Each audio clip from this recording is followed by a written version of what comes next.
Welcome to TRX science classes. मैं राजेश। आज मैं आपको एरोमेटिक कंपाउंड्स के अंदर में जो खुली बंद श्रृंखला यौगिक हैं, बंद श्रृंखला यौगिक के बारे में बताने वाला हूं।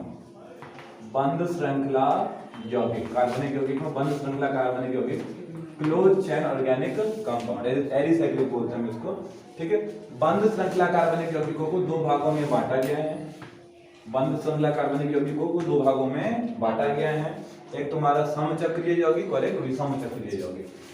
समचक्रीय बंद श्रृंखला कार्बनिक यौगिक, समचक्रीय इसको बोलते हैं होमोसाइक्लिक, होमोसाइक्लिक ऑर्गेनिक कंपाउंड बोलते हैं।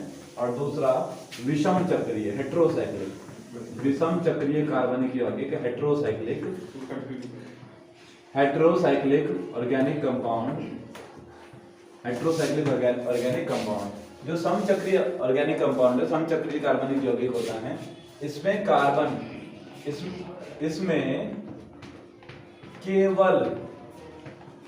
इसमें केवल ऐसी चेन पाई जाती है, केवल कार्बन वाली चेनें पाई जाती हैं। कार्बन वाली बंद श्रृंखला पाई जाती है। अच्छा, बंद श्रृंखला दोनों में ही पाई जाएगी, इसमें भी बंद श्रृंखला होगी, उसमें भी बंद श्रृंखला होगी, लेकिन इसमें जो बंद श्रृंखला होगी वो केवल कार्बन वाली, पूरी श्रृंखला में कार्बन रहेगा, इसमें कार्बन वाली बंद श्रृंखला पाई जाती है। और इधर देखेंगे तो इनमें कार्बन के साथ साथ अन्य परमाणु भी श्रृंखला में उपस्थित होते हैं।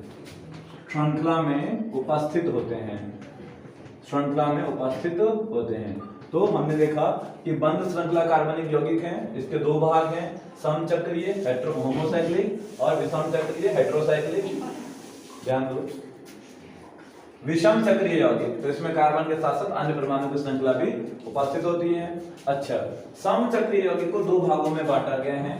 इस समचक्रीय यौगिक को दो भागों में बांटा गया है। इसको दो भागों में बांटा गया है। एक हमारा है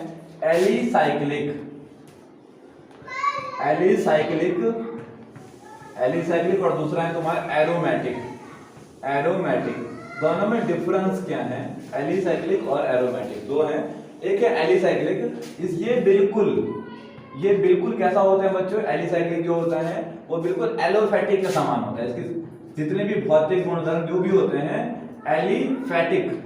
एलिफेटिक कार्बनिक यौगिक के समान होता है। जैसे खुली श्रृंखला कार्बनिक यौगिक होते हैं, इसकी सारी प्रॉपर्टीज वैसे ही होती है, कार्बनिक यौगिक के समान। डिफरेंस कहां पे निकल के आता है? डिफरेंस ये होता है कि उसमें कार्बन की खुली श्रृंखला होती है, यहाँ पे कार्बन की बंद श्रृंखला होती है। इसके अगर कुछ एग्जांपल की मैं बात करूं तो जैसे कि तुम्हारा ये हो गया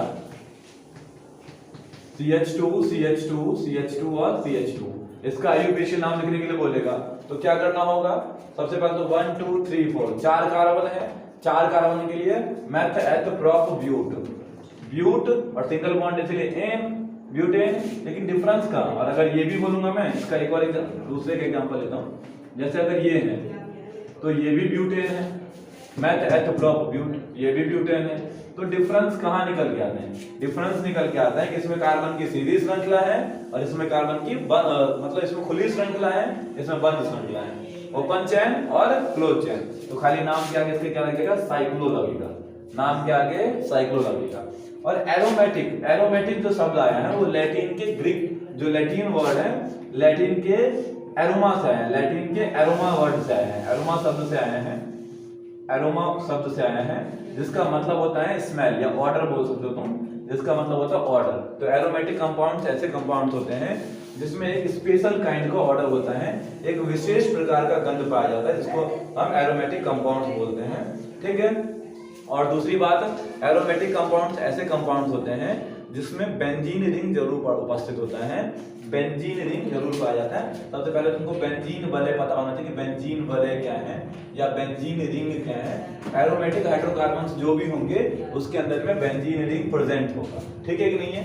बेंजीन का मतलब, बेंजीन का फॉर्मूला होता है C6H6, ये बेंजीन का फॉर्मूला है। अगर मैं स्ट्रक्चर की बात करूं तो ये स्ट्रक्चर हो गया बेंजीन का, ठीक है। डबल बॉन्ड होता है एक कार्बन को छोड़ के CH और CH, ये हमारा बेंजीन का स्ट्रक्चर है। डबल बॉन्ड यहाँ पे भी लग सकता है या डबल बॉन्ड तुम्हारा यहाँ पे भी लग सकता है, कोई दिक्कत नहीं। इसको तुम ऐसे भी लिख सकते हो, इसका मतलब भी बेंजीन होता है, तो ये वाला लिख, या फिर इसको ये भी ऐसे भी लिख सकते हो तुम, ऐसे रिंग बना के भी लिख सकते हैं। तो बेंजीन के ये तीन स्ट्रक्चर है, ऐसा भी, ऐसा भी, ऐसा भी, ये तीनों का मतलब ही बेंजीन है। अभी मैं बताऊंगा तुमको ऐसे हर एक कोने पे ना ये कार्बनिक माना जाता है, ठीक है, इसके अकॉर्डिंग। तो बेंजीन के ये 3 स्ट्रक्चर हो सकते हैं। ऐसे कंपाउंड जिसमें ये बेंजीन रिंग पाया जाता है एरोमेटिक कंपाउंड्स कहलाते हैं, ठीक है कि नहीं है। एक तो बेंजीन खुद हो गया। अब बेंजीन में भी क्या हाइड्रोजन है, हर जगह हाइड्रोजन है, इसका मतलब हाइड्रोजन हटेगा, कुछ ना कुछ वहां पे आके ग्रुप जुड़ेगा, तो वो ग्रुप जब जुड़ेगा तो फाइनली हमारे बेंजीन के डेरिवेटिव्स बनेंगे। जैसे हाइड्रोकार्बन्स के डेरिवेटिव्स बन रहे थे, इसी तरह से बेंजीन के डेरिवेटिव्स भी बनेंगे। तो अभी मैंने क्या बताया तुम लोगों को, बंध श्रृंखला कार्बनिक यौगिकों को 2 भागों में बांटा गया है, समचक्रीय कार्बनिक यौगिक, विषमचक्रीय कार्बनिक यौगिक, होमोसाइक्लिक, हेटेरोसाइक्लिक।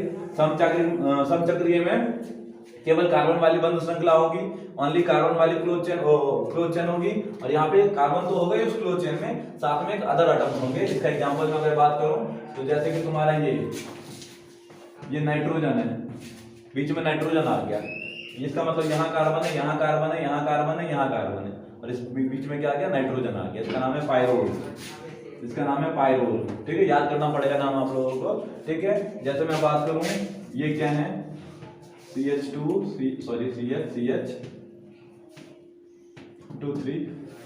CH2 और CH2 नहीं अच्छी होगा। एक तो हमारा पायरोल हो गया, सेकंड वाला हो गया 1 2 3 4, और बीच में अगर यही ऑक्सीजन आ जाता है इसका नाम फ्यूरोन हो जाता है, इसका नाम फ्यूरोन हो जाता है। बीच में क्या या तो नाइट्रोजन आ जाएगा, या तो ऑक्सीजन आ जाएगा, या तो सल्फर आ जाएगा, सल्फर आएगा थायोल हो जाएगा। 1 2 3 4 1 2 3 4 1 2 3 4 और 1 2 3 4, तो ये फ्यूरोन है। अभी मैं एक बार रिपीट करता हूँ चीजों को। बंध श्रृंखला कार्बनिक यौगिकों को 2 भागों में बांटा। सबसे पहले बंध श्रृंखला कार्बनिक यौगिक क्या होते हैं, ऐसे कार्बनिक यौगिक जिसमें कार्बन की बंध श्रृंखला उपस्थित होती है, बंध श्रृंखला कार्बनिक यौगिक कहलाते हैं। Those organic compounds which contain closed chain of carbon are called closed chain organic compounds. It is classified into 2 groups. इन्हें 2 वर्गों में बांटा गया है, समचक्रीय होमोसाइक्लिक और हेटेरोसाइक्लिक। समचक्रीय homocyclic organic compounds are those compounds which contain closed chain of only and only carbons, और इसमें heterocyclic organic compounds are those compounds which contain a closed chain of carbon with a heteroatoms बोल सकते हो तुम, with a heteroatoms such as nitrogen, oxygen, sulphur etcetera, ठीक है। फिर आते हैं समचक्रियों को 2 भागों में बांटा गया है, एलिसाइक्लिक और एरोमेटिक। एलिसाइक्लिक ऐसे ऑर्गेनिक कंपाउंड्स होते हैं जो बिल्कुल ही एलिफेटिक की तरह होती है, जो बिल्कुल एलिफेटिक की तरह होता है। एलिफेटिक मतलब जो एल्केन एल्कीन एल्काइन है, इसकी प्रॉपर्टीज बिल्कुल वैसी ही होती हैं। डिफरेंस कहाँ आता है इसमें, डिफरेंस ये आता है बच्चों इसके अंदर में कि यहाँ पे जो इसमें खाली ये रिंग फॉर्म में होता है, उसमें ओपन स्ट्रक्चर था, ये खाली रिंग फॉर्म में होगा, जैसे cyclobutane, cyclopentane, heptane, double bond भी लग सकता है बीच में, कोई फर्क नहीं पड़ता। फिर आते हैं एरोमेटिक। तो एरोमेटिक, सबसे पहले एरोमेटिक वर्ड कहाँ से आया है, तो एरोमेटिक वर्ड लैटिन के एरोमा से आया है, और एरोमा का मतलब होता है स्मेल या ऑर्डर होता है ना, गंध होता है। तो एरोमेटिक कंपाउंड्स ऐसे कंपाउंड्स होते हैं जिसमें एक विशेष प्रकार की गंध पाई जाती है, और जिसमें एक बेंजीन वलय पाया जाता है, बेंजीन रिंग पाई जाती है, बेंजीन रिंग है, बेंजीन वलय पाया जाता है, और इस बेंजीन वलय के कारण इसमें विशेष प्रकार का स्मेल होता है, ठीक है। फिर विषम चक्रीय यौगिक, तो विषम चक्रीय यौगिक को मैंने बता दिया, बस इसके एग्जांपल है, बीच में नाइट्रोजन आ गया है, ऑक्सीजन आ गया, सल्फर आ जाएगा, ठीक है, इसका स्क्रीनशॉट ले लो, मदद करते हैं। अभी पढ़ेंगे हम टाइप्स ऑफ कार्बन, कि कार्बन कितने टाइप्स के होते हैं, types of carbon, carbon organic chemistry में कितने, क्योंकि ओवरऑल हम पढ़ रहे हैं कार्बन्स के बारे में। तो types of carbon nomenclature reporting में बता रहा हूं। कार्बन जनरली 3 प्रकार का होता है, प्राथमिक, द्वितीयक और तृतीयक। प्राथमिक, द्वितीयक और तृतीयक कार्बन बोलते हैं। प्राथमिक कार्बन ऐसा कार्बन होता है, देखो प्राथमिक, प्राइमरी को हम फर्स्ट डिग्री बोलते हैं, है ना, अच्छा, एक और चतुष्की भी बोलते हैं, क्वाटरनरी बोलते हैं इसको। देखो प्राथमिक, द्वितीयक, तृतीयक, चतुष्क, क्वार्टेनरी बोलते हैं। Primary, secondary, tertiary and quaternary. प्राथमिक, द्वितीयक, तृतीयक और चतुष्क कार्बन बोलते हैं हम। Primary carbon, secondary carbon, tertiary carbon और क्वार्टेनरी कार्बन बोलते हैं। 1 degree, 2nd degree, 3rd degree और 4th डिग्री भी हम इसको बोलते हैं। अब तुम्हें पता कैसे चलेगा कि कौन सा प्राइमरी है, कौन सा सेकेंडरी है, कौन सा टर्सरी है, कौन सा क्वार्टेनरी है? मैं बताता हूं। ऐसा कार्बन, एक ऐसा कार्बन जिसकी एक वैलेंसी, ऐसा कार्बन, देखो कार्बन के पास 4 संयोजकता होती है, 4 वैलेंसी होती है, ये वैलेंसी के अकॉर्डिंग बांटा गया है। ऐसा कार्बन जिसकी एक वैलेंसी एक कार्बन से संतुष्ट हो, बाकी हाइड्रोजन से हो या किसी से भी हो, लेकिन एक वैलेंसी कार्बन से संतुष्ट होती है। जैसे मैं बात करूं इसकी, जैसे ये है, इसमें बताओ प्राथमिक कार्बन कौन सा होगा? तो जरा देखो, ये वाला एक कार्बन है, इसकी 4 वैलेंसी, 1 2 3 4 वैलेंसी है। एक वैलेंसी तो कार्बन से संतुष्ट हो गई और बाकी 3 हाइड्रोजन से हो गई, इसका मतलब ये वाला प्राइमरी कार्बन है, 1st डिग्री कार्बन है। अगर इसी की बात करें दूसरे वाले कार्बन की, इसकी एक वैलेंसी तो कार्बन से संतुष्ट है और बाकी 3 हाइड्रोजन से संतुष्ट है, मतलब ये भी 1st डिग्री कार्बन हो गया, प्राथमिक कार्बन हो गया, ये भी प्राथमिक कार्बन हो गया। तो एक ऐसा कार्बन जिसकी एक वैलेंसी कार्बन से संतुष्ट हो, 1 valency is saturated with carbon, एक संयोजकता कार्बन से संतुष्ट हो, संयोजकता कार्बन से संतुष्ट हो, या फिर अकेला कोई कार्बन है, जैसे CH4 में अकेला है तो भी वो प्राथमिक भी कहलाता है। कार्बन से संतुष्ट हो। चलो सेकेंडरी देखते हैं। सेकेंडरी ऐसा कार्बन जिसकी 2 वैलेंसी कार्बन से संतुष्ट हो, 2 वैलेंसी कार्बन से सैचुरेटेड हो। मैं बताता हूं, जैसे मैं एक स्ट्रक्चर बना रहा हूं, जैसे ये है बच्चों, ये सेकेंडरी कार्बन, इसमें आपको पहचानना है कि सेकेंडरी कार्बन कौन सा है। अब देखो, ये वाला प्राइमरी कार्बन हो जाएगा क्योंकि एक इससे जुड़ा हुआ है खाली, ये वाला प्राइमरी हो जाएगा, ये वाला प्राइमरी हो जाएगा। लेकिन बीच वाले को देखो तो इस वाले कार्बन का 4 वैलेंसी, 1 2 3 4 वैलेंसी है, ये वैलेंसी कार्बन से, ये वैलेंसी कार्बन से और बाकी 2 हाइड्रोजन से। तो 2 वैलेंसी कार्बन से संतुष्ट हो रही है, 2 वैलेंसी कार्बन से संतुष्ट हो रही है, इसका मतलब ये वाला सेकेंडरी कार्बन हो जाएगा, ये वाला सेकेंडरी कार्बन होगा। तो 2 वैलेंसी,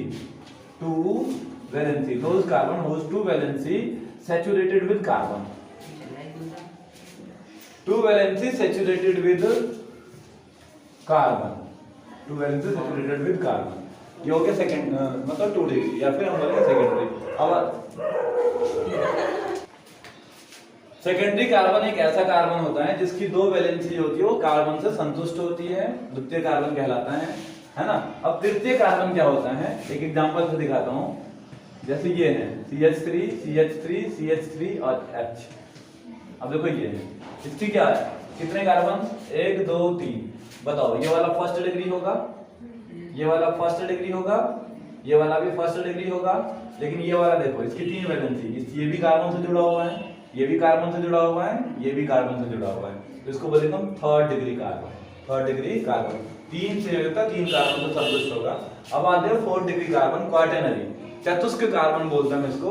तो इसकी 4 वैलेंसी कार्बन से संतुष्ट होगी, it's all 4 valency are saturated with carbon. देखो ये रहा, ये भी कार्बन से जुड़ा हुआ है, ये भी जुड़ा हुआ है, ये भी और ये भी, इसको बोलते हैं हम 4th डिग्री कार्बन। इसी के अकॉर्डिंग हम हाइड्रोजन को भी क्लासिफाई करते हैं ऑर्गेनिक केमिस्ट्री के अंदर में। हाइड्रोजन कितने भागों में बांटा गया, ये मैं ऑर्गेनिक केमिस्ट्री की बता रहा हूँ।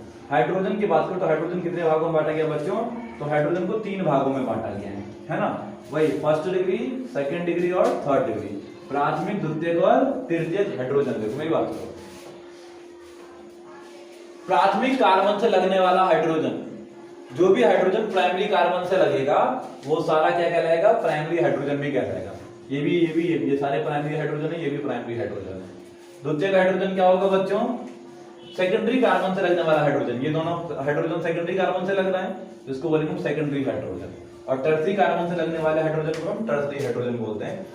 क्वार्टेनरी हाइड्रोजन पॉसिबल ही नहीं है। रीजन क्या है बच्चों, कार्बन की 4 ही तो बॉन्ड होता है, जब चारों से कार्बन जुड़ गया इसका मतलब हाइड्रोजन जुड़ेगा ही नहीं, तो चतुष्क हाइड्रोजन संभव नहीं है। हाइड्रोजन 3 संभव होते हैं, प्राथमिक, द्वितीयक व तृतीयक, प्राइमरी, सेकेंडरी और टर्सरी। प्राइमरी क्या होता है, चलो जान लो, प्राथमिक हाइड्रोजन क्या होता है? तो प्राथमिक कार्बन से लगने वाले हाइड्रोजन प्राथमिक हाइड्रोजन कहलाते हैं। द्वितीय कार्बन से लगने वाले हाइड्रोजन द्वितीय कार्बन कहलाते हैं। और the hydrogen which attach with the tertiary carbon are called tertiary hydrogen, and quaternary hydrogen is not possible because carbon has only 4 bonds and all bonds are saturated with carbon. That is why no one hydrogen attached with that carbon. समझ में आ गया कि नहीं आ गया? तो ये हमारा overall था थोड़ा कार्बन और हाइड्रोजन के बारे में कि कंपाउंड्स में कैसे कार्बन होंगे कैसे हाइड्रोजन होंगे। इसका स्क्रीनशॉट ले लो। हमारा टॉपिक है क्रियात्मक समूह, फंक्शनल ग्रुप। क्या होता है फंक्शनल ग्रुप? तो किसी कार्बनिक यौगिक में उपस्थित वह समूह जो उस कार्बनिक यौगिक के गुणों का निर्धारण करती है, प्रॉपर्टीज का, फिजिकल और केमिकल प्रॉपर्टीज का। तो it is the groups present in organic compounds which determine the properties of that organic compounds are called functional group.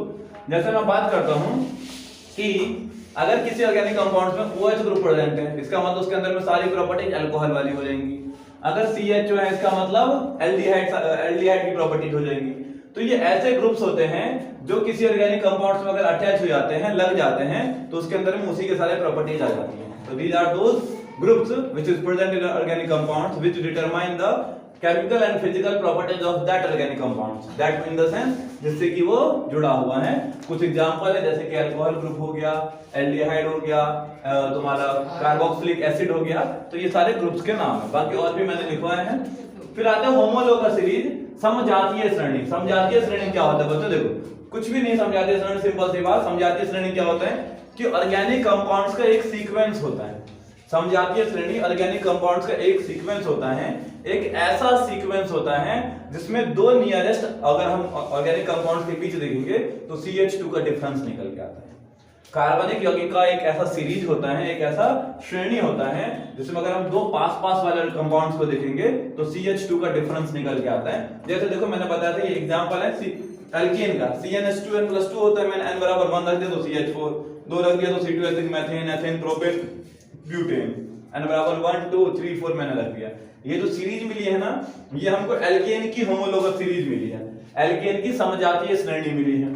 ठीक है, अब देखो यहाँ पे इन दोनों के बीच का डिफरेंस CH2 निकल के आया है, इन दोनों के बीच का डिफरेंस भी CH2 है, इन दोनों के बीच का डिफरेंस भी CH2 है, क्योंकि यहाँ पे 3 यहाँ पे 4 तो C हो गया, और यहाँ 10 और यहाँ 8 तो 2 हो गया CH2। तो ओवरऑल डिफरेंस CH2 का निकल के आता है। अगर अल्कोहल का होमोलोगस सीरीज बनाओ तो देखो अल्कोहल का फार्मूला ROH होता है, R की जगह CH3 C2H5 C3H7 C4H9, इसको कोड कर दिया, बाकी OH। जब डिफरेंस दोनों के बीच में देखेंगे तो फिर से डिफरेंस CH2 का ही निकल के आएगा। देखो C2 है यहाँ पे और अकेला C है, C और H3 H5, तो CH2 का डिफरेंस निकल के आ गया। यहाँ पे भी CH2 का डिफरेंस, यहाँ पे भी CH2 का डिफरेंस है। कुछ भी नहीं होमोलोगस सीरीज, लेकिन इंपॉर्टेंट पॉइंट है, क्या कहता है होमोलोगस सीरीज एक ऑर्गेनिक कंपाउंड्स का ऐसा सीरीज है जिसमें कि दो नियरेस्ट कंपाउंड्स के बीच में डिफरेंस देखेंगे हम तो CH2 का डिफरेंस निकलेगा, CH2 का डिफरेंस निकल जाएगा। तो ये हमारा ओवरऑल फंक्शनल ग्रुप था और होमोलोगस सीरीज था, दोनों ही इंपॉर्टेंट है। ये बहुत ज्यादा इंपॉर्टेंट पॉइंट अक्सर पूछा गया। ठीक है।